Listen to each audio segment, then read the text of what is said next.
What's going on, great people in all the world? It's your guy, Nicholas Wilcox. It's your other guy, Johnny Main. Johnny, say what's up to the great people. What's up? What's up?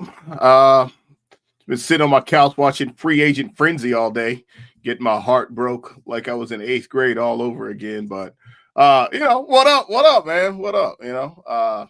Getting ready to talk to you guys today about some free agents and let you know who some of our winners and losers are. And if you haven't been up to speed on things, let you know what's going on. And pretty excited to get this going, man. Looks like you and me are doing a little bit of swapsies on QBs here. So, yeah, man. Yeah, it was just called the Fantasy Football Free Agency Edition Swap Show of quarterback. Bro, rough out here. Jesus. Rough. This is rough. This is we didn't have to do free agency to do this. We could have made a nice trade. Golly, Could bro. have made a nice signing trade here. Been painful. This has been a very it started off with so much promise last night. I'm like running around like fist pumping my house, man. Obviously my wife is like, oh, she's like, something happened, somebody got traded, something happened. I know it's football related.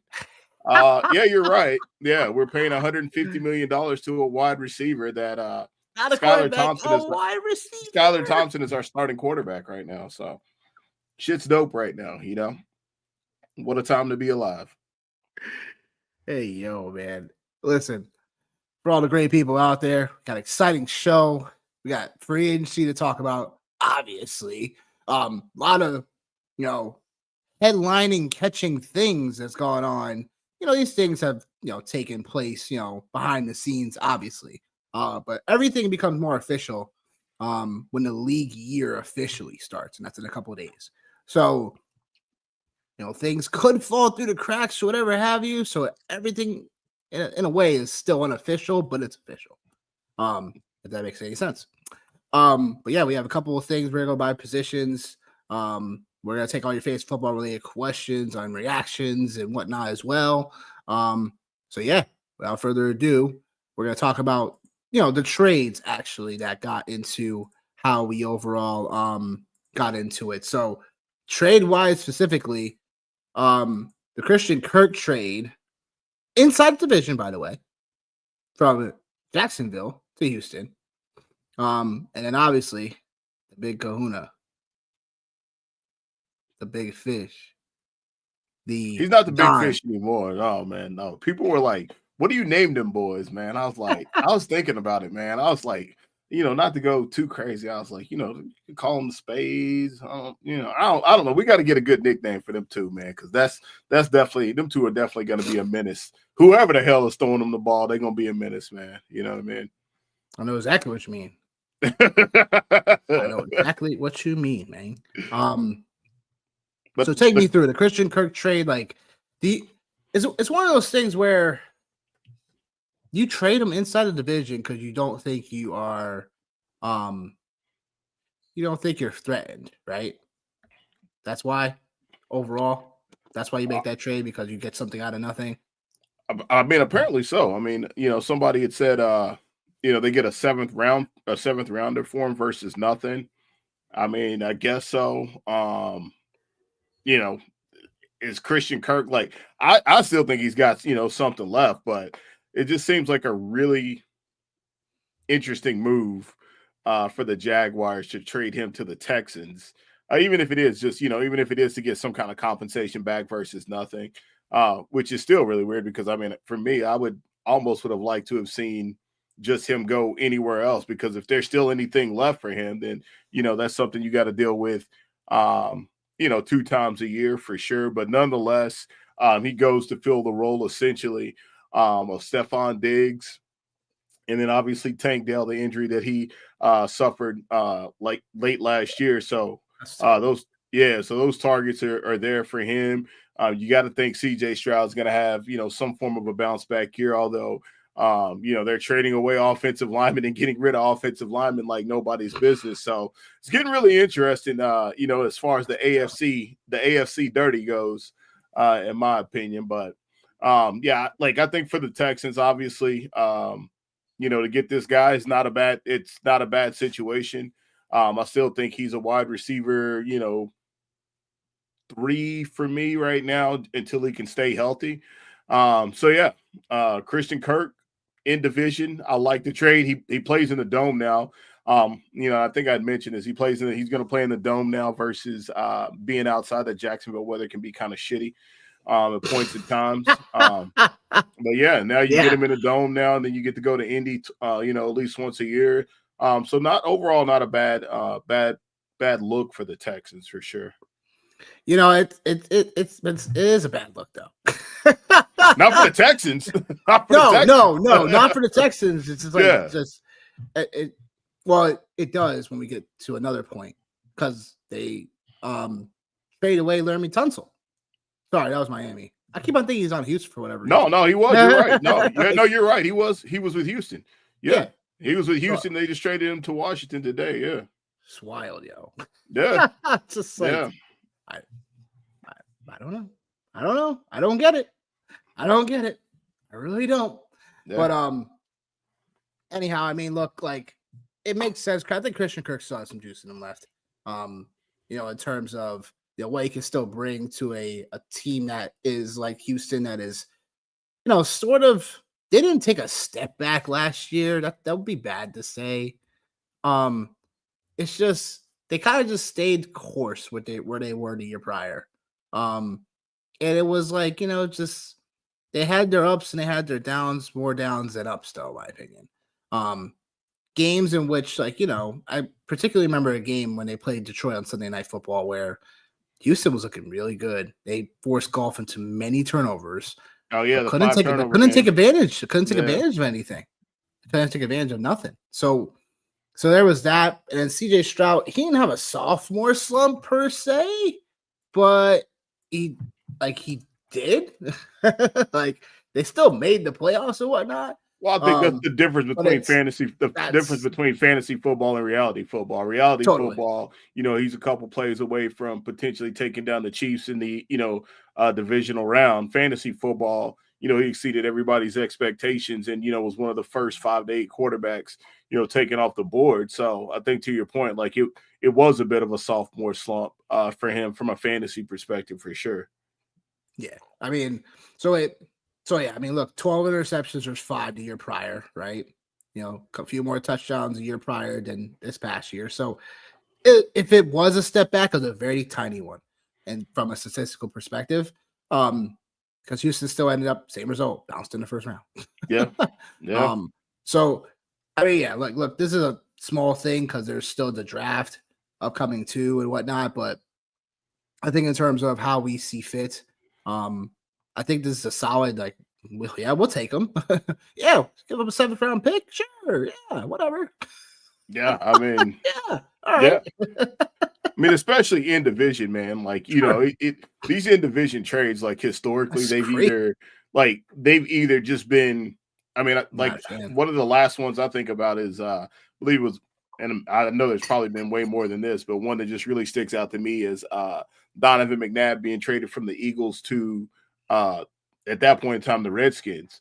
And there wasn't a lot left for Donovan McNabb at that point. You know what I mean? Like that's one of the last in division trades that I could think of. I'm pretty sure there's probably, more that have happened, but it's just so far and few between that it's just it's kind of shocking. And then I think obviously for fantasy managers, you see a name like Christian Kirk and you see an offense like, the Texans where, obviously they had a lot of they had some players this year, Nico and Joe Mixon, who had some, pretty solid years this year. So you see that and you think, all right, well, hey man, here's another weapon that's added to this offense. So maybe, again, CJ Stroud can maybe take another step up and get back into that top 12 QB status, man. So that makes sense. And now the other side, Metcalf, the big news. You're people, right? You're Steelers, right? Yeah. Ooh, wow, what a land, right? Yeah, definitely. There was speculation because I really didn't know Metcalf was he was just around out there like that for people just to get in. I was like, I met with a little skepticism at first with the Metcalf trade. When he was available. But it seemed like Seattle right now, it seems like they're not doing a full-on rebuild, but they're doing some type of retooling, retooling in terms of their draft picks and trying to get younger on both sides of the ball still, and trying to get a few impact players to the draft.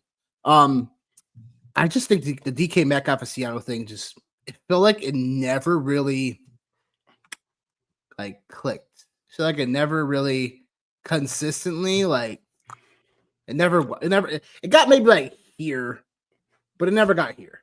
Well, I think when you look at DK Metcalf physically, right, like you think he should absolutely be one of the top 5 wide receivers in football just based off of height, weight, and speed, right?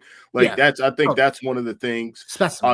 Yeah. Like that's one of the things like you look at and you think about is that right there. And then all of a sudden, you have Russell Wilson towards the back end of his career there, and it didn't necessarily go as great as what you would think, as you mentioned. And then obviously he's been playing with Geno Smith the last 2 years. He also had a couple of, nagging injuries. That's one of the other things about him is the nagging injury. The lower leg injuries. Yeah. But again, man, like now you have a home run hitter, on the other side of George Pickens.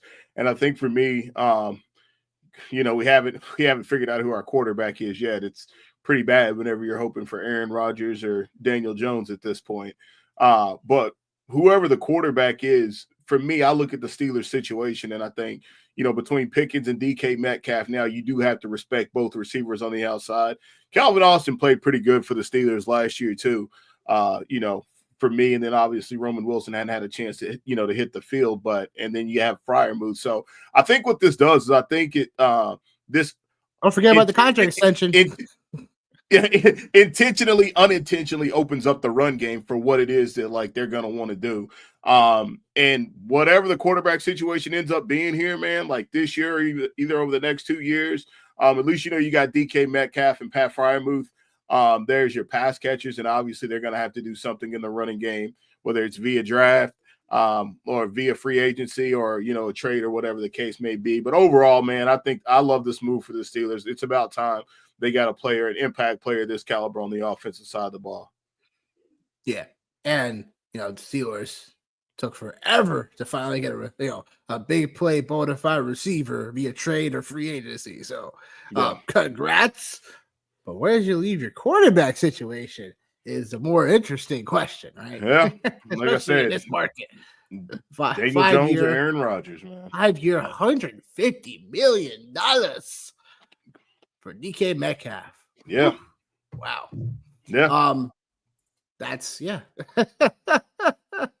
ain't nothing else left to say. 5 years, 150. That's it. That's it. There really isn't. Going into the news, right? All the things that we're constantly looking at, reacting to, and having some tidbits on, and we'll also get to players that are still available.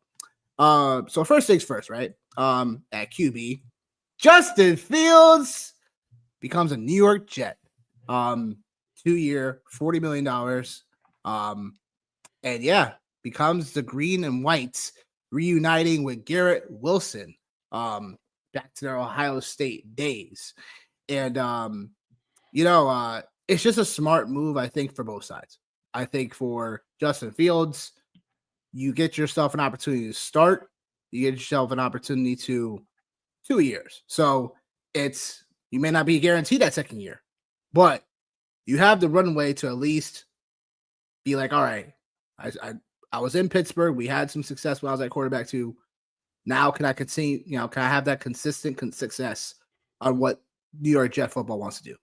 And I pretty much can kind of see that philosophy-wise, it seems like to me Aaron Glenn may want to do something in terms of instinctively just running the football a ton more and using play action pass. And in Justin Fields, you can use him on design runs, stuff like that as well. So I just think it's a really solid signing in this landscape right now, because you're not pressuring your organization to go and grab someone in the draft that you may not be like, all right, this is definitely our guy. You probably looked at tapes, your scouting department's telling you, hey, Cam Moore's this, Shedeur Sanders this, people are talking about Jackson Dart.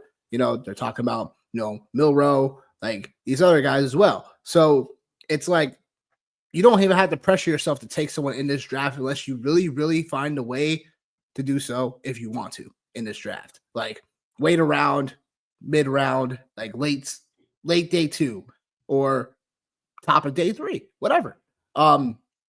If you want to get a quarterback to eventually stabilize your roster even more. Still got Tyrod Taylor, as your backup for the moment. So there's a lot of things that I like about this trade. In both sides, this is a smart move by the Jets organization in general, and a smart move for Justin Fields because he gets an opportunity to start and utilize that. Like, hey, I want to be a guy, and if I do it in New York, I can do it anywhere. So, your thoughts? Yeah, no, I just 4-2. I think obviously this is a huge upgrade for Breece Hall is really who I'm looking at from a fantasy perspective. I think this is a huge upgrade for him. And then through the first 6 weeks, he was a top 6 quarterback in overall points as far as fantasy goes while he was playing with the Steelers in an offense that was a little bit caveman. So I am interested to see what happens with your boys, man, with Tanner Engstrand from Detroit, the offensive coordinator who's never called a play a day in his life. That don't matter. Yeah, but I wasn't gonna shit on him. I was gonna say, man, a lot of things from what I've heard anyway. A lot of people think he's a really smart guy. Obviously coming from the Dan Campbell, Ben Johnson tree, in some capacity. So I think it'll be really interesting to see how creative they get with Justin Fields here. This is absolutely going to be one of those situations where I've seen it on Twitter all day long. Steeler fans are obviously going to be keeping a tight pulse on this right here to see how well he does or how well he doesn't do in the Jet system. And this is the second time in a row for me that the New York Jets have taken away a player that I loved. They did the same thing with Le'Veon Bell, and anybody that knows me knows I've had a man crush on Justin Fields for probably the last 3.5 years. And so to see him go to the Jets, when the Steelers had an opportunity, even after getting DK, I didn't think it was going to be. I thought that was more of a move that signified like, hey, we're going to be throwing the football a lot more versus having a guy like Justin. But I hope he does do well with the Jets, and congratulations to him for sure. Yep. I mean, that's just what it is. I mean, I think everybody wants to see Justin Fields do well. So, I mean, it just so happens he landed with the Jets. So, I've been rooting for him ever since Chicago got rid of him. And I was like, what? They got rid of him for what? A 6th-round pick or something? I believe, if I recall. It ended up being a 6th-round pick. It would have trended to be a 4 if he would have played over half the snaps for the season, but he didn't because he only played through week 6. So, it was a 6th-round pick versus a 4th-round pick. That's crazy, yo. It's just wild.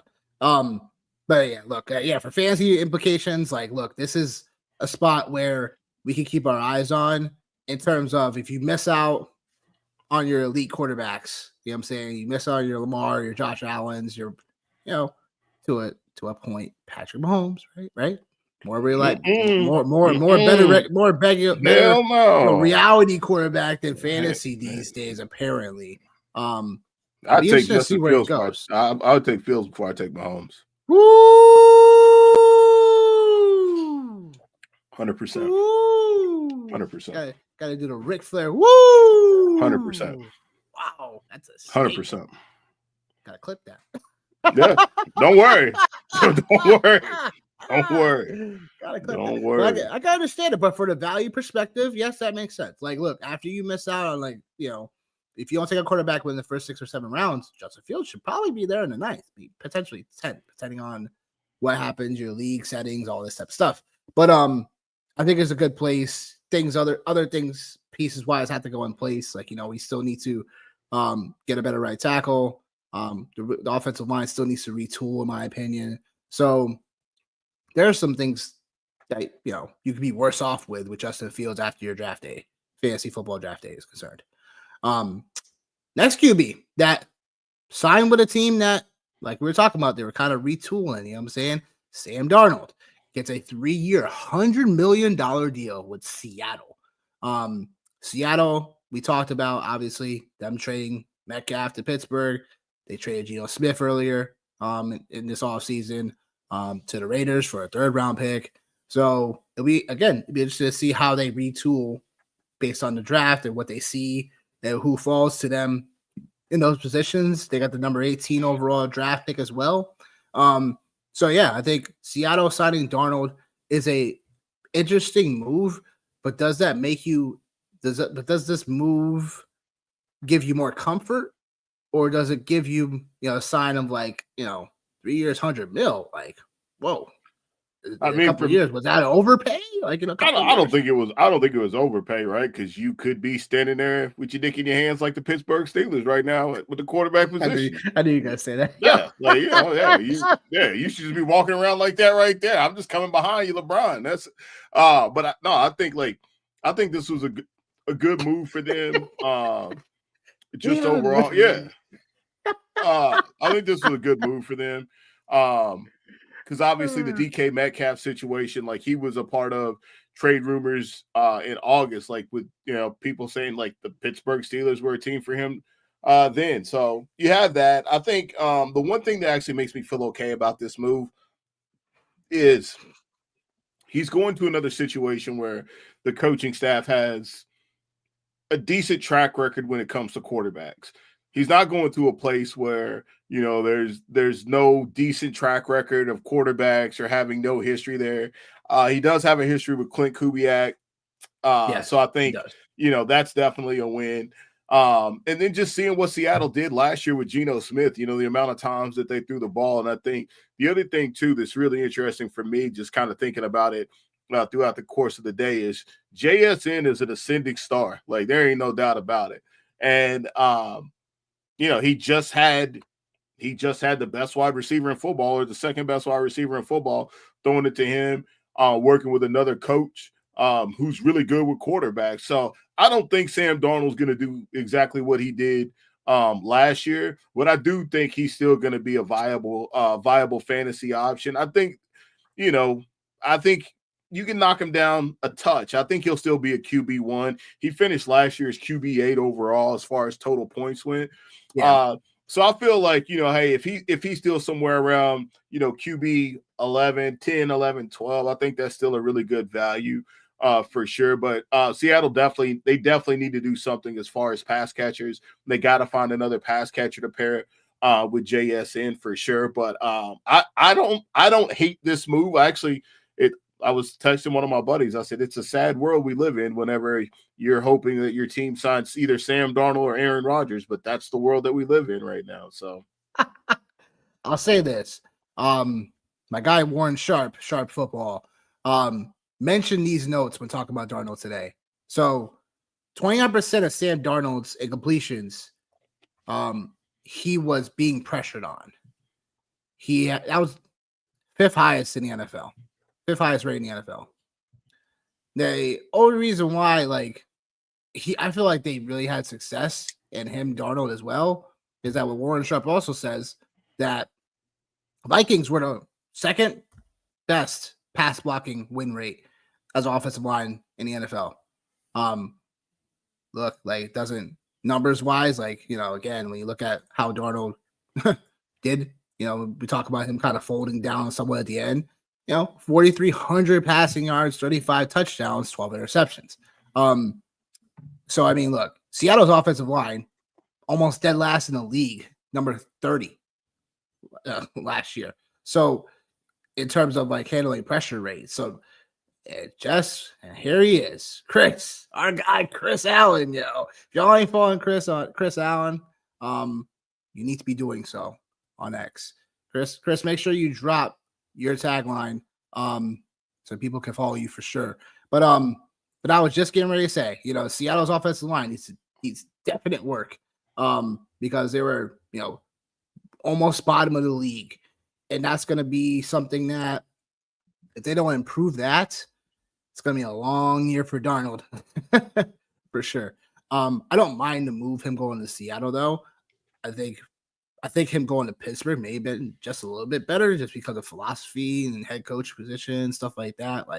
But Seattle is all right move too. So it remains to be. I'd be interested to see what Pittsburgh would have offered Darnold if they did it all, money wise. I'm not sure if you saw. I didn't see but, anything money wise, man. The only thing I Yeah. see money wise was just like what they had offered Fields. Yeah. All Yeah. right. Yeah, fair enough. But I will say, hey, yo. Love it. Love it. Oh, Love my it. goodness. Who's that guy? Love it. Love it. Who is that? Oh, yeah. Thanks, Chris. We appreciate you. Next note of business. Aaron Jones re-signing with the Vikings. Speaking of the Vikings, 2-year, $20 million deal. Aaron Jones wasn't bad. We all kind of was like, is he gonna get hurt again? Is he gonna get hurt again? Yeah, he's just he's your typical running back too, man. Like that's what it is. He's your that's what it is. Like it's nothing sexy. It's just running back too. And like I said, I was in the same camp, man. I didn't pick any Aaron Jones last year just because I was worried about the injury. He's obviously a little bit longer in the tooth. But again, for sure, man, another situation, right, where he's going back, back home. For sure, obviously, it's going to be a different quarterback for the Vikings this year, but I think we know Kevin O'Connell and what he can do. That man fixes quarterbacks.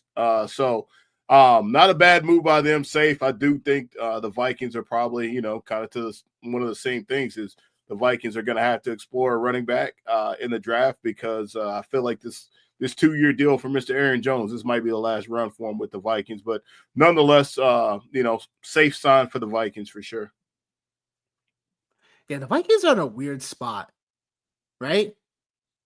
Vikings, that close from not only being division crown winners, but the number 1 seed overall in the NFC this past year. And now, you lose Darnold. That was, okay, whatever. Daniel Jones, free agent currently. You got JJ McCarthy waiting in the wings. It's like they just finished 14-3. So, it's just a weird spot to be in as an organization, to be honest with you. Sam Darnold going to be seeing demons, not just ghosts, behind Seattle's offensive line. I love it. I love that. I love it. Yo, shout out to Brian, yo. I love it. That was awesome. I mean, look, Seattle's offensive line reminds me of the Giants' offensive line. It feels like historically they both, for the last 15 years, feels like their offensive lines are they just never are even middle of the pack. I feel like they're always the bottom third of the league when it comes to, just their offensive line in general, like maybe better run blocking teams than passing though. So it just remains to be seen how that's going to shake out for him. But yeah, Aaron Jones, 2-year deal, $20 million deal. Look, he's going to be again, probably right in that middle, like that middle early 6th round running back RB2 range, depending on the league you're in. So it makes some sense to, that Aaron Jones be signed with the Vikings. And again, fantasy friendly offense in Minnesota in general, whoever is that quarterback for the most part. So, should lead to still opportunities for both, running the ball and catching passes out the backfield for Aaron Jones, especially for your PPR leagues. Next guy, because there's not many running backs to talk about. No, we're going to go to receivers. Yeah. Waiting for my guy Najee to go. We're waiting for my guy Najee to go sign out west somewhere. It's just funny how we're 2 years removed from having a plethora of running backs to either speak of, and they need to get paid, they don't get paid, this, that, and the third, whatever. And now it's there's no running back. There's none. There's none. None. Chris Godwin re-signing with the Bucks, 3 years, $66 million for the re-up. Chris Godwin staying in Tampa Bay. Obviously the gruesome injury last year early on. I think it was the first game they played against Atlanta, right? I think it was the first game they played against Atlanta. I don't know. I feel like it was a Monday night. Yeah, it was a Monday night game. It was a primetime game. I know it was. Huh? Either way, I thought it was Thursday night game. It was a primetime game. I can't remember which one, but it was a primetime game. Yeah, definitely. Yeah, that's what we were gonna. It's not official, but it's looking that way. It's looking like Najee will be a Charger, but it's like, man, like you think the Chargers would, they always try to get somebody in free agency, but Najee going to the Chargers wouldn't be such a bad move. Just because they want to still somewhat run the football a little bit more. But in terms of going back to Chris Godwin, what do you think of the re-up? What do you think of him staying in Tampa? I mean, I like it. I like it. I think that's the best fit for him. I think obviously there's a familiarity, there's a comfortability. They got something there.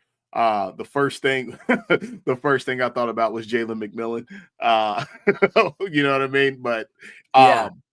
like that's like, like that's one of our guys. But I like it for him for sure. The money is definitely pretty big for him for sure. But overall, I think if you're Tampa Bay, like, you bring them back, you run it back with this group on offense, and obviously they made some moves today on defense as well, which was definitely one of their Achilles heels. Every game they played in last year was damn near a shootout.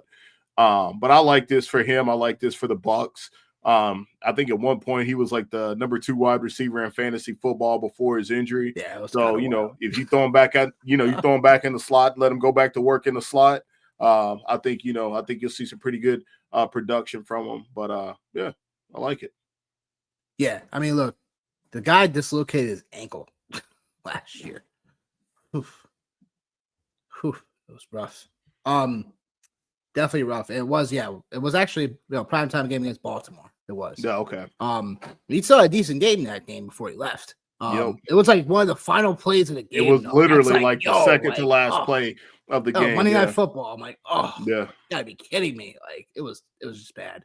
But yeah, he was definitely, doing his thing. Like especially the previous game, he ripped New Orleans for 11 catches, 125 yards, 2 scores. So yeah, he was well on his way to being a solid, bona fide, like middle tier wide receiver too, if with some upside. So yeah, you might get a discount with Godwin. You might, depending on the league, depending on how sharp the league is and whatnot. And I wouldn't mind going back to that. I think Jalen McMillan, him playing the outside, I didn't understand why he was playing so much boundary. Where he had a ton of more success when he was in college in the slot. But with Godwin coming back into the fold now, that experience, I wouldn't count McMillan out for you drafting him. But it remains to be seen how Tampa's offense is going to look like without Liam Cohen there, as he's now the head coach in Jacksonville. So it remains to be seen, but I still expect him to go still a little bit more 3 wide receiver sets still, while getting, Rachaad White and, Bucky Irving still some catches out the backfield. So there's still some value here in general, but yeah, it will depend on what kind of room you're in terms of who values Godwin like that still, and then who's like, Godwin's kind of washed. He's coming off dislocated ankle. This. Like, are they even going to look the same offensively? Yada yada yada. Nothing more. No. Nothing less. Okay. No. Okay, perfect. No. Hollywood Brown re-signing in Kansas City for a 1-year, $11 million deal. That's pretty cheap, by the way. We all know Hollywood Brown, messed up his shoulder before coming back, just before the fantasy playoffs. But Kansas City, man, I mean, they got their, the Super Bowl. They got the daddy. They do. Who's your daddy? Who's your daddy? Run me my money. And some more. And some more. You know what I'm saying? So, but anyhow, little side action there. But Hollywood Brown re-signed with the Chiefs. Maybe seeing how more, what kind of upgrades we can see in Kansas City. But it's a good move for Hollywood to stay, in terms of just, getting to play for a contender, and, himself individually seems decent. Remains to be seen if he can still be fantasy relevant to the point where he's a weekly starter for you. So I'm not out on Brown whatsoever, because if he falls to a certain point in drafts in the next several months where he's like, all right, if I grab Hollywood Brown, if I grab him double digit rounds per se, like 11th round, I'm like, yeah, receiver depth, yeah, sure. Let's find out what happens. You know what I'm saying? Yeah, But I had it, marked here, man. Like he's a dark horse for me as far as like a flex play, like you said, like double digit rounds. Obviously we don't know about Rasheed Rice. Travis Kelsey is, on his last leg, literally. Xavier Worthy, obviously, he came alive, second half of the year, but he's got there could be whatever a he had going. suspension looming for Yeah, who knows, him. man, right? So one thing Andy Reid is gonna do, man, like we know he's gonna throw the football for sure. So I like Hollywood Brown as like a dark flex, for sure. So I'm right there with you. Good money for him. He still can run. That's for sure. That's the one thing that still hasn't went away. It's just a matter of, can he stay upright, for double digit games and give you kind of a nice ROI. Yeah, I mean, I think where he may go predictively in drafts, obviously it's going to change. The Worthy suspension, if it's like anything more than 4 games, like then his draft stock would go up maybe several rounds. Probably thinking maybe then it goes from 11th, 10 or 11 to like end of the 7th, early 8th. Yeah. Because you know how people can overcorrect. You know what I'm saying? Like, oh man, I didn't get any shares of him. All right, I might have to get him here. It's gonna happen. You know it's going to. Like I know exactly what's gonna happen. Absolutely gonna happen for sure. You might end up going in the 6th round because sometimes just people are like, oh man, it's still Kansas City, it's still Mahomes. This. So it still could be some reaction to the market wise. But yeah, good signing overall for both. Cheap contract. So they play for a contender. Josh Palmer getting $12 million a year. Shout out UT. 3 years, $36 million deal. So I mean, look, like that's not a bad move. For Josh Palmer and for Buffalo. I mean, Matt Collins goes to the New England Patriots. And then now you get Josh Palmer. So it is interesting how the landing spot for both turned out, because Buffalo did need another receiver, but Josh Palmer wasn't on my bingo card to go there. You were thinking that because Tay was on the open market. It's like, like Cooper Kupp maybe because but Josh Palmer. I'm not sure if the organization went cheap or what, but I don't want to go like a crazy hot take, but like I was thinking about this, like literally, like I was just thinking about this. It feels really weird that like every big name receiver that goes to play with the Bills, just like I don't want to say it doesn't pan out because Steph Diggs, like it worked for a couple of years while he was there, but like he's gone. Amari Cooper. Now, that didn't work out nowhere near the way that like we thought. Kincaid, it's not working. So like it just makes me wonder if like that offense is just not built to support a star wide receiver like that. So maybe that's the reason why they go get a Josh Palmer, is because like, he's not this superstar wide receiver, and Khalil Shakir and Josh Palmer, 2 of my favorite guys from last year, just overall, like in fantasy football, right? Like 2 of my favorite guys, they land up here on the Bills. But I like this move for the Bills for sure, because I think this is, Josh Palmer's game. I mean, Josh Allen's game. Just, I wonder how many times that's going to happen. I just think that like, him spreading out the ball is going to be very beneficial for this offense. And I think we've seen that Palmer definitely has a little bit of game. And so him and Shakir, I like this for both of them, although one of their more valuable assets, who's not going to make our list, Miggity Mac Hollins, took his talents to New England today. But no, man, I like this. All right. I like this for the Bills, though, for sure, man. I think it's one of those things for them where they're going less is more. But a good signing for them, and shout out my boy, man, UT, Josh Palmer. Let's go. I hear that. I think just Josh Palmer seems like it's just a moderate move. It's not like a moving of the needle, really, in my opinion. It just, just get your rotating receivers in there. You'll have Shakir there, So, I mean, I don't know. Do you still want to, really produce with Dalton Kincaid because he was lost in the shuffle last year. So I still don't know what to make of this Buffalo offensive attack from a fantasy perspective outside Josh Allen. It's like, James Cook seemed to be really I fun. agree with you. Well, James Cook really was stellar this year. And it was something that, I didn't exactly see coming per se. It wasn't exactly on my bingo card to do that well to be now the single season rushing yards leader. But hey, that's football. So yeah, so it is what it is. But yeah, I mean, I have no idea still how to look at for Buffalo perspective. Like, it's gonna be one of those situations where maybe Khalil Shakir is gonna be the guy that you want to grab, but where do you draft him is also another question. Because just because he's Buffalo, he's the number one receiver, so to speak, doesn't always equate to the transition of being a fantasy football breakout. So we were waiting on it this past season.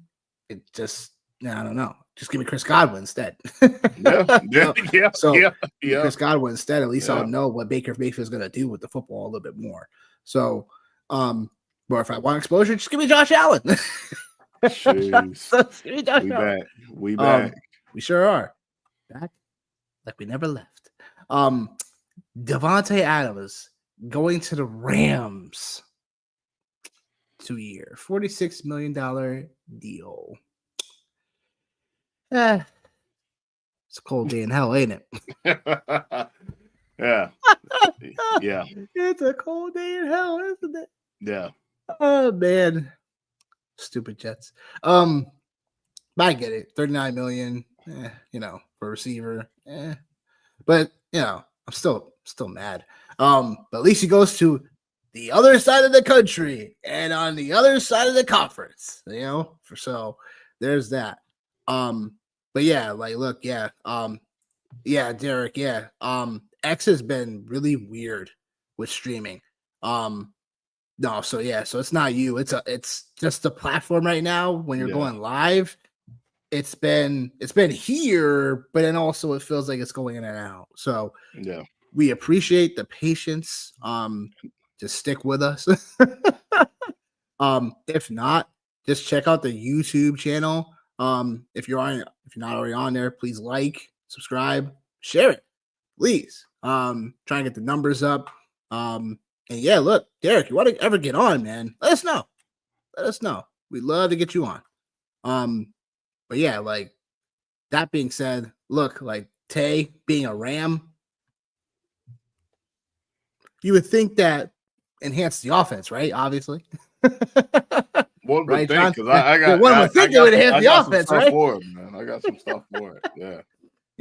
Re-signing Stafford, so it was rumblings early in the offseason about him going somewhere, like, because they wouldn't pay him, and then all of a sudden they paid him.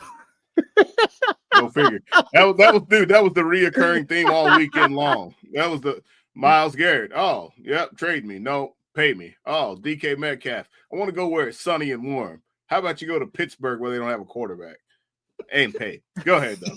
Keep going. No, for real. No, that's the theme of the week, man. It's a QB all season right now where it's like, like, if you have a guy, you better make sure they make no rumblings. You know what I'm saying? Like, trade me, pay me, this.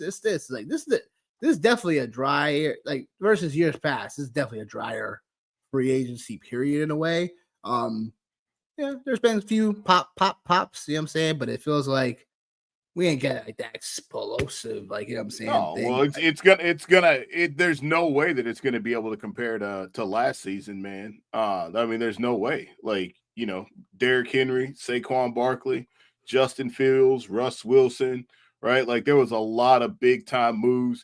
Josh Jacobs, right? There was a lot of big time moves that happened, and like, here we are, with some of these moves that we're talking about. Like, it's not quite the impact of last year, right? Because I think it was kind of easy to see that, like, hey, some of these players just needed a change of scenery, and they still had a lot to offer. And I don't think that's necessarily the case with some of the names that we've rattled off and some of the players we've talked about, and some of the players that are still left out there as well, man. It's not just as easy as a change of scenery for some of these guys. So yeah, man.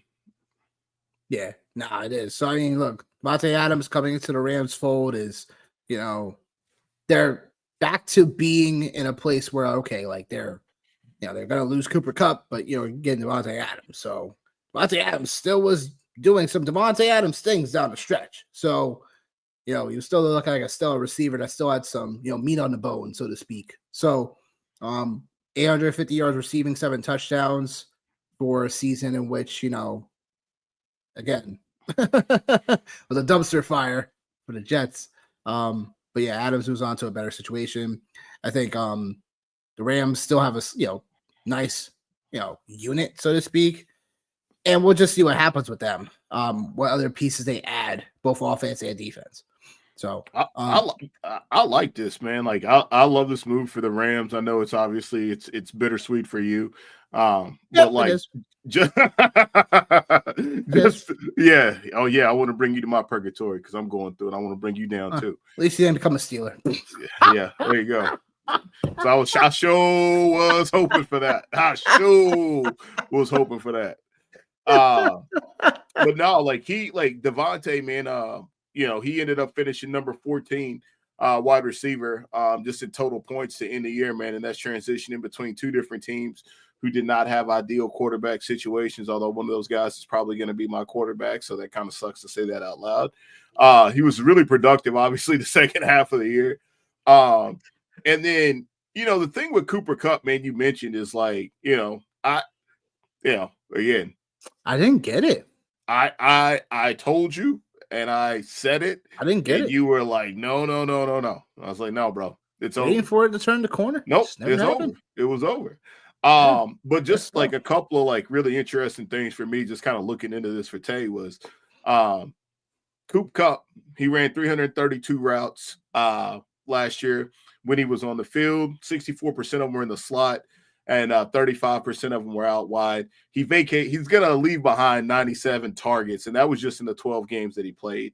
Davante, he lined up in the slot 47% of the time last year. So I think this move right here and what they're going to do with him in Los Angeles, I think it's obviously I think we all know he's going to replace Cooper Kupp in the Cooper Kupp role, but like the numbers here scream that like he's going to be able to do that, and he should be able to do that at a high level with a really, really competent quarterback like Matt Stafford. So I'm back in. I never was really out on Davante Adams last year because I still even thought with poor quarterback play, he was still a really good receiver.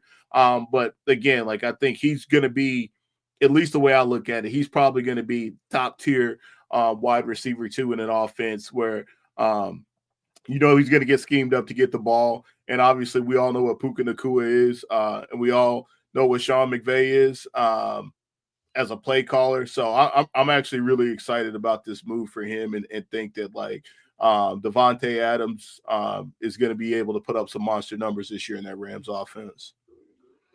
Remains to be seen what kind of things he could cook up. Want to give a prediction? Huh? Want to give a prediction on what he could do statistically? I mean, if he finished wide receiver 14 last year, man, like in that shit show that he had between Vegas and New York, like I said, man, I'll go back to it. Like I think he will be a very high tier wide receiver too, is what I would say, because again, man, Cooper Kupp, it's not like he didn't have the opportunities to produce. It just didn't happen. He missed games. One thing Davante Adams has been somebody that he's always been on the field. And again, that was only through 12 games with Cooper Kupp as far as like a lot of these numbers here.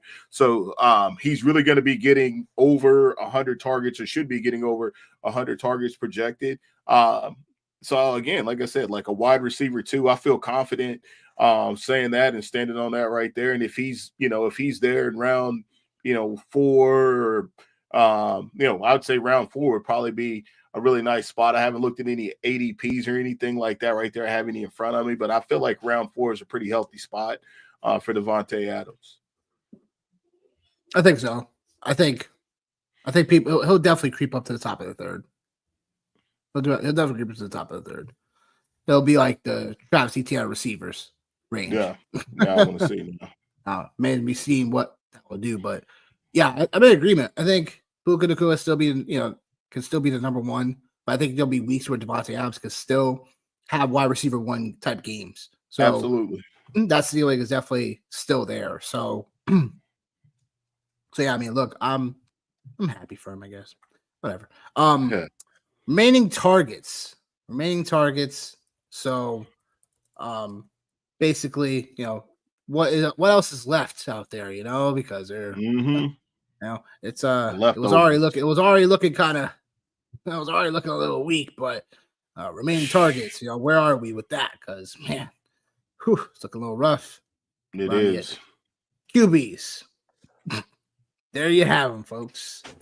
Russ Wilson, Daniel Jones, Aaron Rodgers, Jameis Winston when it comes to quarterbacks that are pretty much viable at this point to be signed next potentially. I can't believe Zach Wilson got signed to Miami today. Before some of these guys got and banging people's mom. Yikes.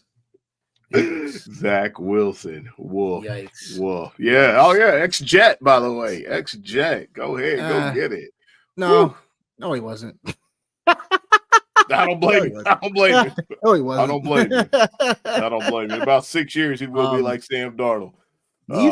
The rest of the quarterbacks are out there. It's crazy. So if you ever done not an actual fantasy football draft, but like a Madden, like fantasy draft setting.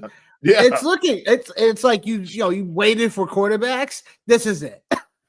Man, this I this is it. I'm gonna say this out loud. This is grossly uncomfortable, but this is absolutely, for as much as I'm like shitting on Tomlin, this is your style anyway. This is some shit I would do like in a fantasy draft, and I'd go everywhere else and then be like staring down the barrel of this right here, being like, yeah, it's all right, man. Daniel Jones, like he got some mobility, he can give me some rushing yards. It's all right, it's cool. But man, what a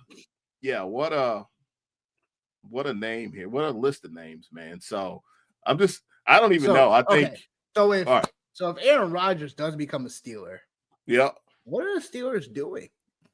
They're re-signing Russ?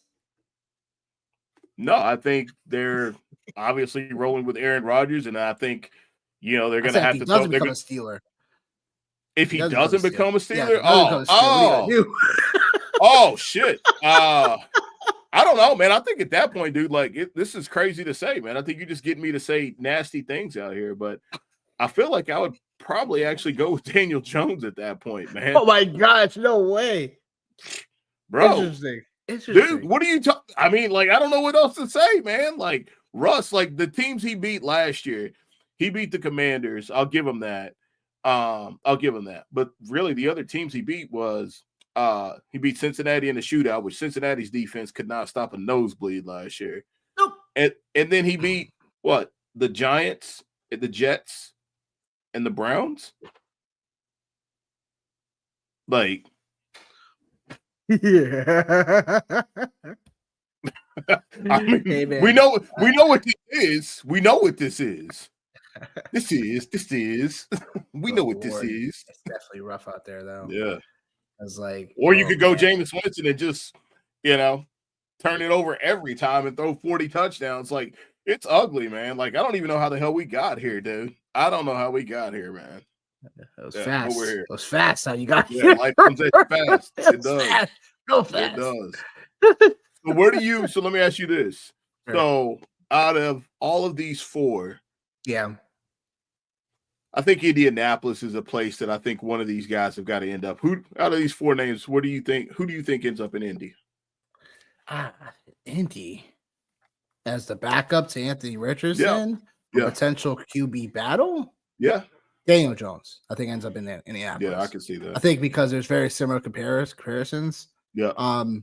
With Daniel Jones, it's not like, to me, I think Daniel Jones is still capable of still doing something decent. Yeah. And he's still younger than the rest of these guys. A little bit of injury history, but I think Daniel Jones can still be a guy that, he got the time to kind of step back, I'm saying, with the injury, whatever. Then, he just wanted out of town because he wasn't going to be playing anymore. So it just gave him, I'm sure it gave him some things to just ponder about and to work upon and those things. So I think out of all these guys, he could probably be still the hungriest, I believe. Aaron Rodgers, man, It's not because No. it's not because he was a former Jet. You know, he's a No. former Jet now either.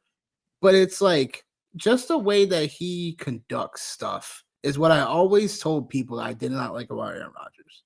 Is that the guy is just like not. He's just not like when it feels like he was always looking for someone to blame. Yeah.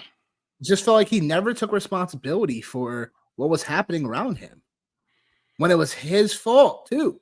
So that's the thing that scares me about anyone that's trying to get onto the Aaron Rodgers bandwagon, and that's my thing because I just don't think he has that anymore. Like the last time I seen that with Aaron Rodgers was when he was in Green Bay. You know what I'm saying? The like, only, I mean, I don't think he has it anymore. Well, the only thing that, know. like, if he goes to Pittsburgh, I'm being positively optimistic about. Yeah, it makes sense. You should like. It's like, okay, well, this is actually like his first full off season recovering from this injury. So like maybe we get a better version of him, right? Like maybe we get a better version of him because this is the first full off season, you know, in that space. So that would be my only thing. And then you know, I think one of the other, well, there's actually two other teams, man. And they're picking up at the top of the draft, man, but Tennessee and Cleveland. You know, I think those are two real interesting spots for, if you look at all, it's really funny, actually, if you look at all the names, like Daniel Jones goes back to New York. Jameis goes to, right? Jameis goes to Cleveland, right? Or Russ goes to Cleveland. Jameis goes to Tennessee, right? I think it's just like a lot of really interesting, you know, pieces here, but I do think, you know what's interesting? There's one QB we didn't mention. Who's that? Trey Lance. Does he get an opportunity like similarly to what Justin Fields had? Because remember, Trey Lance is number 2 pick 25, might be 25 years old when the season starts. 25. Yeah. Is he going to be written off that quickly already by the NFL? I mean, that might be a good. Actually, you know where a good place for him to go would be in Tennessee. You know? Well, I wouldn't even say Tennessee. Let KOC get his hands on him. That'd be crazy. Yeah. Let Kevin O'Connell, you know, give a Trey Lance and maybe fix some things for him. Right. But I do think one of the things that is also being oh wow. You know what? Kyle Juszczyk being released by the Niners. He's gonna stay the rest of his career. Yeah. That's crazy. Adam Scheffler reported that. Wow. That's wild. That's crazy. I always thought Juszczyk was gonna stay there, retire a Niner. That's crazy. Wow. Mm-hmm. Yeah. Mm-hmm. No.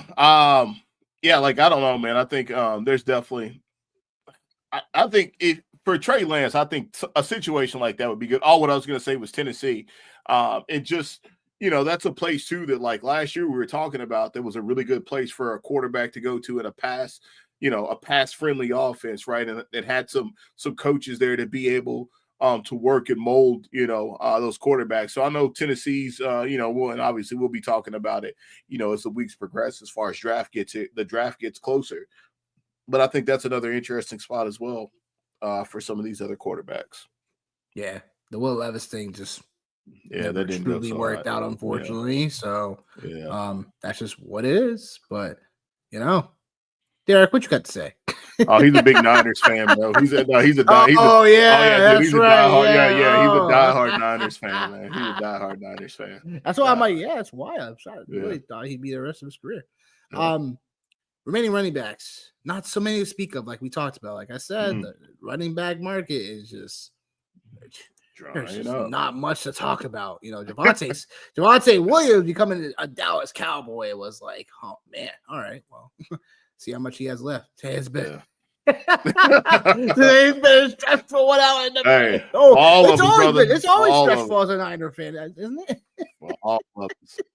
Yeah, man. They lost a lot today, man. Ebo going to Washington. Ayuk may not be playing this year. Yeah, Greenleaf is gone. Tapa's gone. Juszczyk's gone. Yeah, that's rough. They flying out there. Elijah Mitchell, he gone too. Like they flying. Oh man, yeah, probably that's probably possible. But yeah, like, Niners losing people left and right. You know what I'm saying? It's definitely interesting to see. But yeah, running backs, like I said, there ain't much to talk about. P. Ryan being going back to Seattle on a 2-year deal. And then, like you said, Elijah Mitchell, he became a Chief. So they replaced Pete Ryan with Mitchell. So, running backs, Najee Harris, I think, I think Chargers might just be the spot for go ahead him. and pencil it in at this point. And then J.K. Dobbins and then Rico Dowell, like, I think Rico Dowell will get signed, just not sure by who. The rest of the running backs on this list, they weren't as noteworthy to mention. A place, no, not even close. So, a place I could maybe see. A place maybe Kenneth Gainwell gets a chance with somebody else. Nick Chubb is still a name out there. But he ain't I think he ain't got released. No, but he's a freebie though. Oh, in terms of I'm pretty sure. Yeah, I'm pretty sure Nick Chubb's a free agent. Yeah. Oh wow, yeah. Oh yeah. Right. Could have sworn they kept on to it, but I guess not. No. I was gonna say, man, I think like that's a good place for Uncle Rico, man, is Cleveland. I'm really shocked that actually Dallas didn't go and get Nick Chubb first. Actually. Man, listen, Dallas gonna do Dallas shit, man. And that's what they're gonna do. They're gonna do Dallas shit. That's what they're gonna do.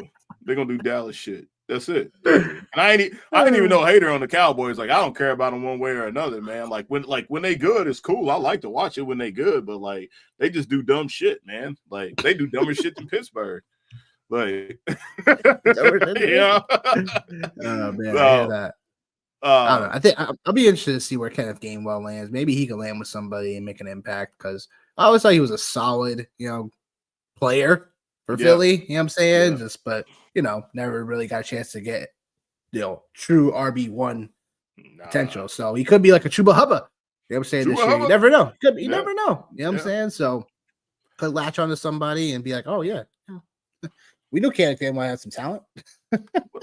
So what do you think about J.K. Dobbins, man? Like what do you I think J.K. Dobbins rehabbed some value for himself a little bit because he was always a guy that I was like, never really, from a fantasy perspective and a real life perspective, was just not like so on him all the time. Yeah. It remains to be seen. I mean, look, the landing spots for him, like, the good news is he's 26. You know what I'm saying? He won't be 27 until December of next year. So, where does he land? Like, does he become, does the Steelers go on nip him up? Like, maybe what about the Raiders, man? What about the Raiders? They need some. They need some interesting. Yeah, they need some help in the backfield. Yeah, they need some help back there. Brady, whatever he's cooking up over there. Fucking Brady, man. Whatever he's cooking up as a GM, partial owner. Who knows? Yeah. There's a rumor going around that the Patriots are making Joe Milton available. That'd be an interesting project for whatever team. This is gonna go so off the rails. Your face said it all, yo. This is gonna go so off the rails, man. Your face said it all. Oh my god. Your face said it all, yo. It's gonna go so off the rails. And here we are. Here we are. Yeah, Mr. UT. Yeah, Mr. UT. Yeah, go get him. Go get Joe Milton. Shit, they should just trade for Hendon Hooker if that's the case, man. Just go to Detroit, get Hendon Hooker, bring him to Pittsburgh. Let's call it good, man. QB market is rough. Rougher than cheap toilet paper. $2 steak. Yeah. Hey. No. When you have rough toilet paper, that's bad. You know what I'm saying? Don't even get me going. Don't even get me going. Don't even get me going. Oh man. But yeah, moving on to receivers because they're more exciting to talk about. I think Darius Slayton, I think, went back to the Giants. Yeah, before we got on, man, he re-signed back with the Giants. Okay. Yeah, we got Amari Cooper Kupp, Stephon Diggs. Stephon Diggs coming off the torn ACL, which is really unfortunate. Keenan Allen on this list. Andrew Hopkins here. Elijah Moore here. Wow. That means receivers definitely aren't as potent as well either. You gotta include Elijah All I can Moore. just hear is Suge singing. You know it's hard out here for a pimp. Hey, yo. Oh Lord. Man, yeah, it's It's so definitely rough. all right. Definitely rough. I so I'll throw one out there. I think Steph Diggs going to Dallas because Dallas needs they need something else. They need something else. And I think that would obviously be a really good storyline for the Cowboys to have Steph Diggs go play in Dallas. I think that would be kind of dope for sure. So I'll call that one out. And then Fair. I know like some people like I'd heard some stuff about like Keenan Allen wanting to go back to the Chargers. Which I think that would be, I think that would be a big move for them if they were able to get Keenan Allen back, especially now after losing Josh Palmer. I think that would be be a pretty significant move. And then Amari Cooper and Cooper Kupp, like that is really really interesting for sure for me. I don't know where you would be. I mean, you could look at maybe like a team like the Packers maybe would be. I think we're talking about. I could see maybe Cooper Kupp trying to go play maybe with the Packers maybe. I mean, you have a younger core in Green Bay, so I can see that move, but not really. Yeah, I mean, I'm just trying to think about like where the best really. place for him to go that like would be a win-win for both sides, and Totally. like that, like that. Because I still like because you got to remember, Christian Watson, he's not going to be up. I mean, he's not going to play at all. Probably next year. You're right. He's probably so not I mean, gonna. so they're probably going to need, they're going to need somebody else. So I mean, maybe there's that. But it seems like everybody else is like in a pretty decent spot, like with receiver. I mean, maybe the Chiefs. I think we kind of threw that around before we came on with either one of those guys, Amari Cooper or Kupp. Maybe KC, something like that, right there. Yeah, I know the options. The options, man. I really think. Actually, you know what I think? I think a perfect landing spot would be for who? Minnesota. For who? Kupp? Cooper Kupp. Yeah, I could see something like that. I could see. But the third wide receiver did Justin Jefferson. Like, yeah, but like the 3 wide receiver sets, like I mean, like they didn't get a lot of work, like didn't get a lot of work, and like I think that would be the problem. I know Naylor's your guy, But right, saying, but like he looked good. He looked good, man. But I just don't think that like they play enough 3 wide receiver set for it to be a thing, man. I don't know. I think playing in a dome is sexy. You know what I'm saying? Like, half of your games are in a dome already. So it just remains to be seen. Like I'm thinking about places where Cooper Kupp can, go and look to be, thriving. I mean, look, Kansas City. You know what I'm saying? Like, that's what I'm saying. It's got rid of some people. You know what I'm saying? Maybe, like, got rid of some people. Could be Kansas City. Like, that'd be nuts. Cooper Kupp, Xavier Worthy, and Rashid Rice show. Like, maybe Travis Kelce. Like do you still want to come back? Like, run it back with all the old heads. Why not? You know what I'm saying, I don't know, but I know it's definitely tricky to find out the spot for him right now. Like because he could end up being, he could end up being in a spot where, Derek just said, Raiders, where it's like, they have the cap space to pay him a good amount of money. And it's like, you're still on the West Coast. You know what I'm saying? Like, Tom Brady, Geno Smith, but I don't know. I don't necessarily see, I'm not sure if he's like, I feel like he wants, like, I feel like try to win. Yeah. Well, I mean, he's already got a ring, so he's not necessarily ring chasing. So it's probably about money, situation, and location, probably. Probably is. I mean, the Raiders situation and location, but now you got Brock Bowers, Jacoby Myers, Cooper Kupp. I don't know. You know, but if it really wasn't about money, you think Philadelphia would entertain him? Hey man, still That'd be time. wild. Listen, yo, like the same That'd thing be happened wild. like last year. Like it was, the same thing happened, right? Like, and then Yeah. we always have, depending on what happens and how all this shit shakes out, you always have the second wave of free agent players, man. Always. Like in June-ish and stuff. So, like, who knows, man? Who knows? You never know. You never know. But Amari Cooper, we didn't talk about him much. No. Do you think he has any juice left? I do. Like, I think it's just that random curse of being the Buffalo Bills main guy, man. Like, I believe in that crazy shit, man. I just think, like, for him, like, there were moments with Cleveland where earlier on in the season, he was somebody I wasn't really subscribing to, and it was more because of the quarterback play. It wasn't because of him as a receiver. And then when he got moved to Buffalo, it just seemed like really weird. It seemed like he didn't play. It never clicked. It didn't click. He wasn't on the field all the time.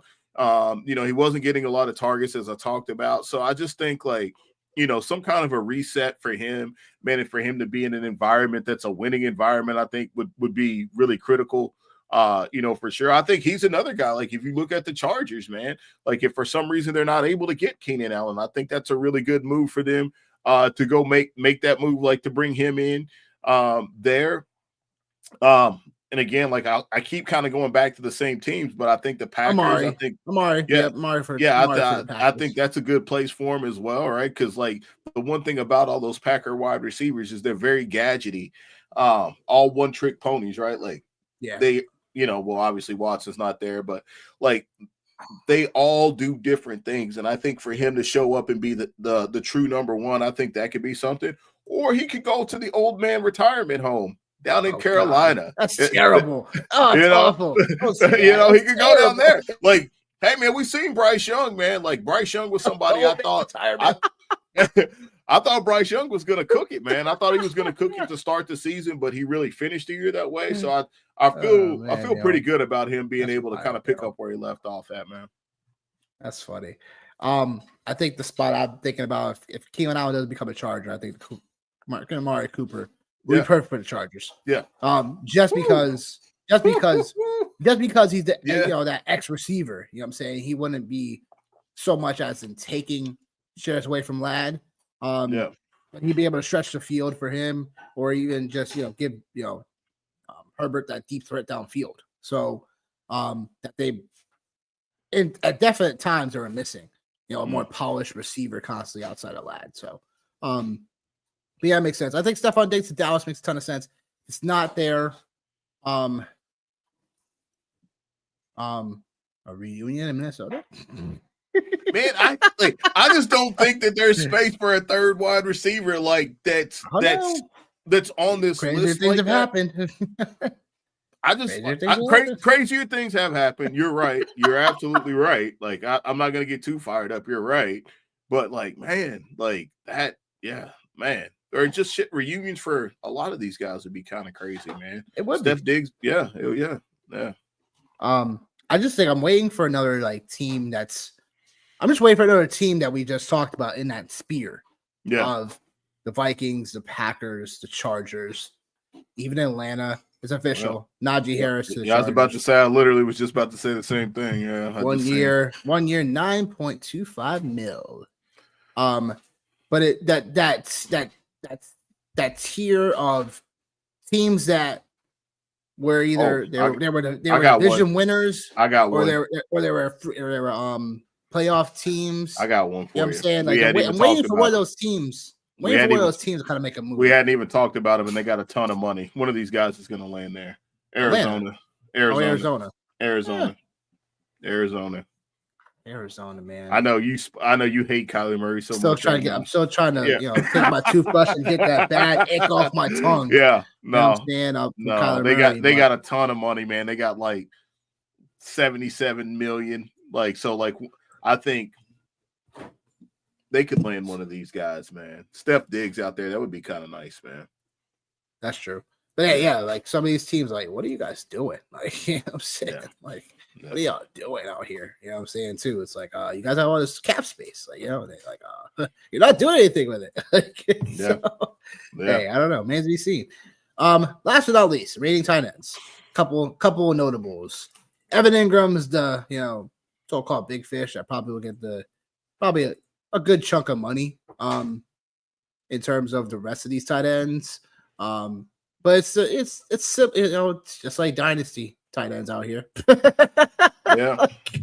Your Mo Alley Cox is still in the free agency market. Oh, Alley Cox. You know what I'm saying? CJ Uzama is out here. Let's Jared Everett's still out here. Tyler Hey, Conklin, no, Gerald Everett, no, man. Oh, he's pretty sure he's a Steeler, man.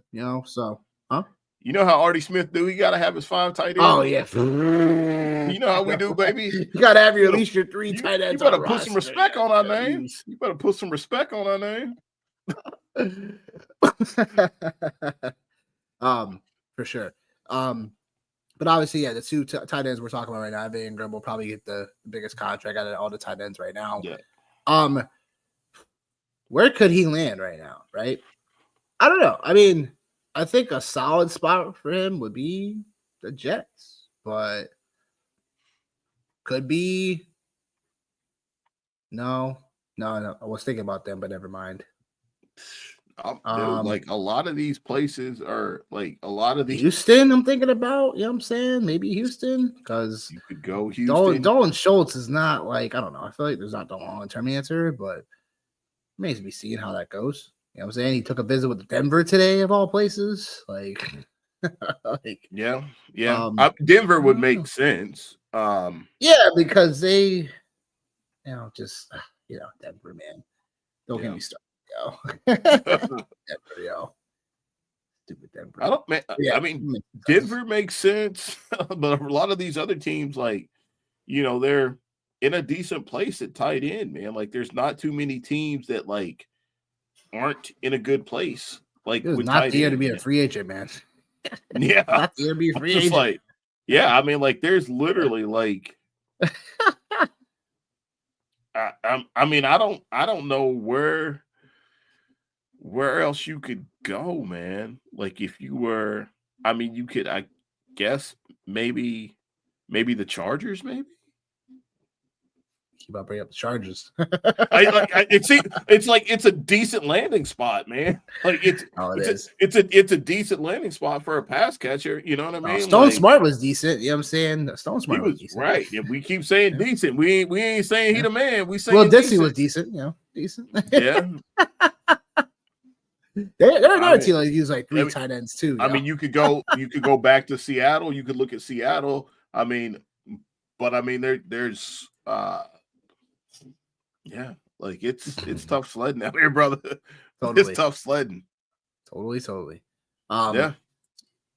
Winners and losers of day one so far. Obviously, Jets a winner today. For once in their organization's lifetime in the offseason for the last 15 years. Day one. This is what they do. They win when it doesn't matter. They win when it doesn't matter. When it doesn't matter. You're right. Yeah, exactly. Yeah. Yep. Terrible organization. Hopefully you turn it around. Yeah, look, getting Justin Fields, very solid. Keeps you in a position where you have someone to compete. They'll keep you competing, but also like not force your hand and trying to trade up in the draft this year. So there's that. I would say probably, another winner would be who would I think would be another winner today? I would say the Steelers, but are they a winner today? They're not. Sam Darnold, a big winner. $100 million. Yeah, they are not winners. $100 million contract. Yeah, a pretty big winner. I mean, like he's a winner, and I think like the Seahawks. I mean, I think they have like 5 picks in like the first 80.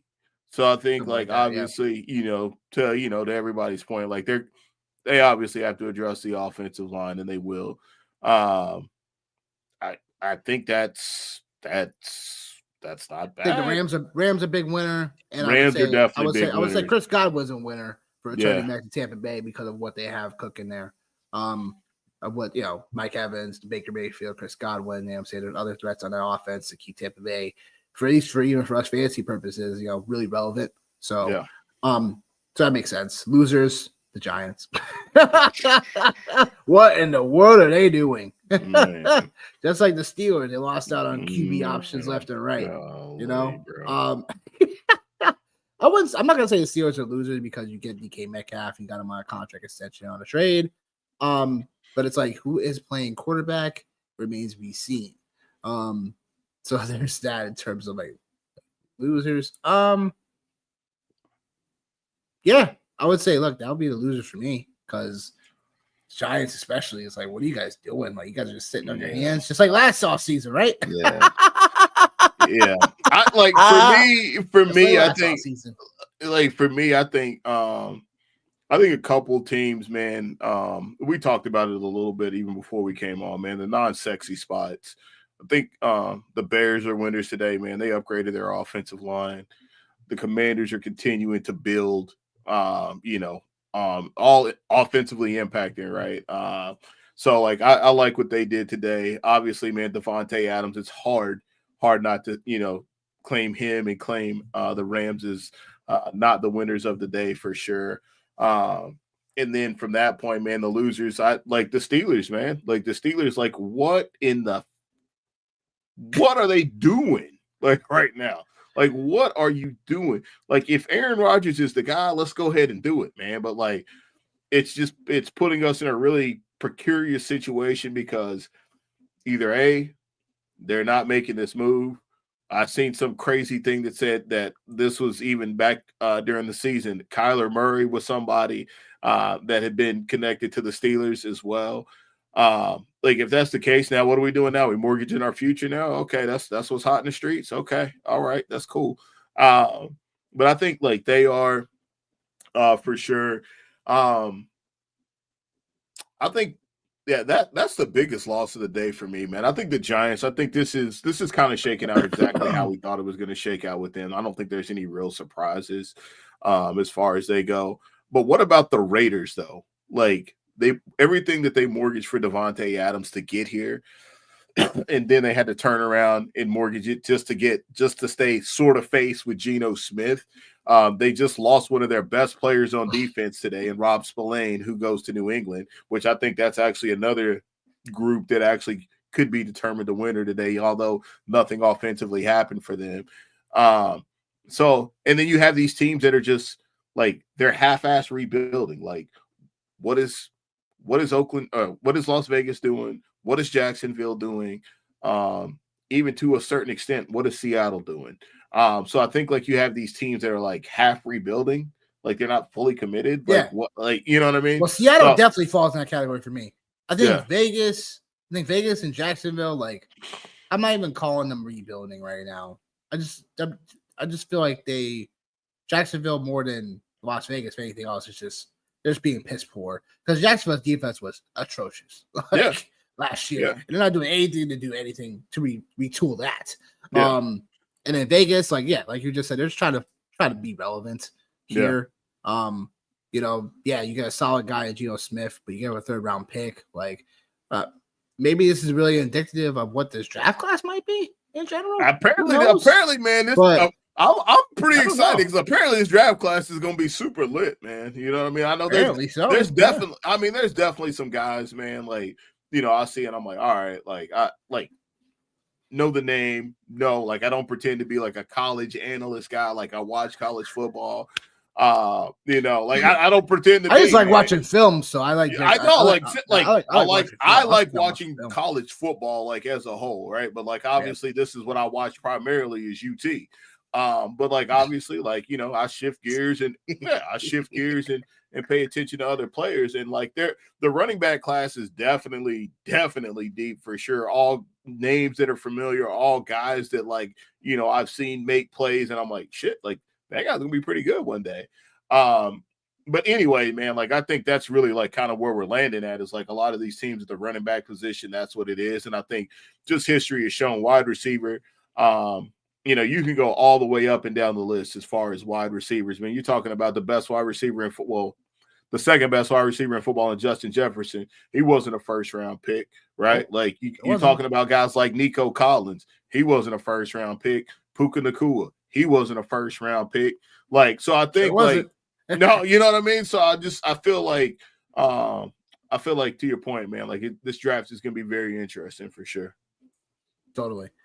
I'm interested to see what they're not winner or loser, but what's Atlanta doing?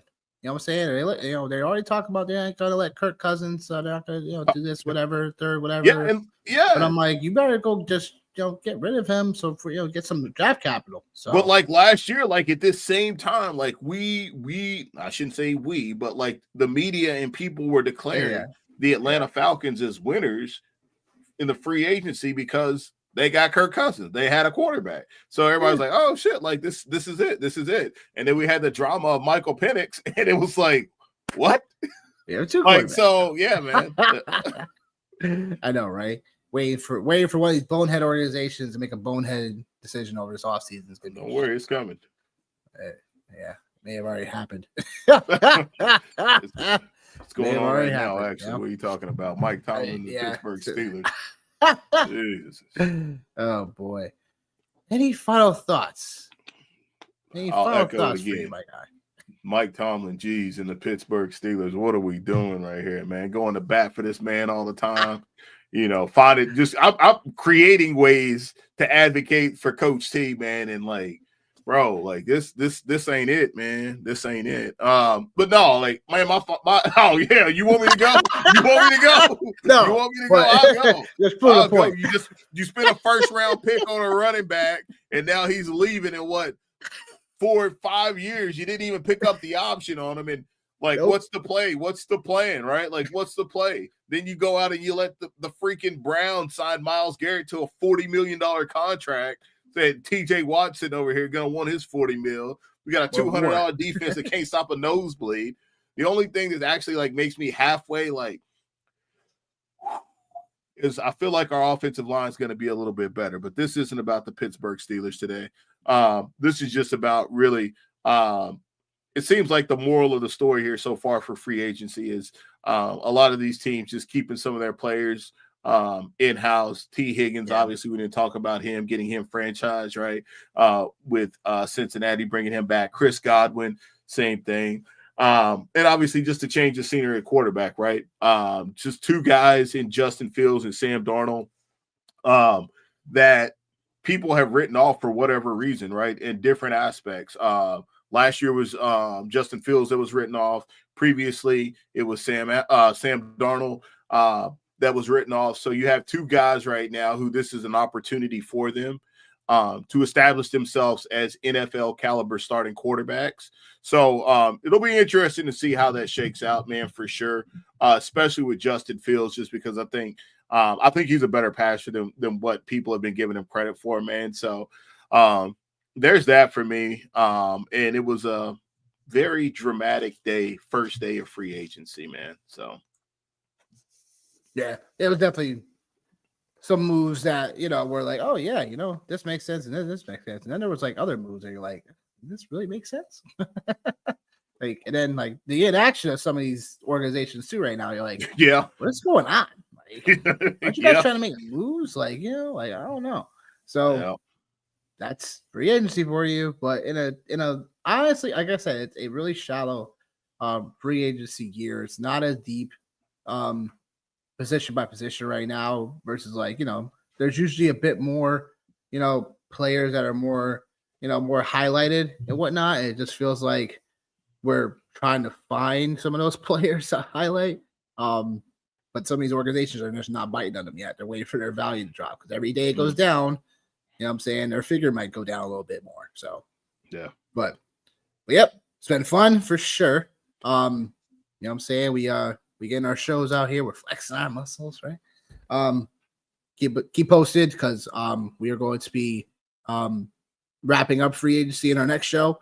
So definitely stay tuned for that. And then draft season's right around the corner, baby. So we here for it. So we love y'all. We appreciate y'all. And we out. Peace.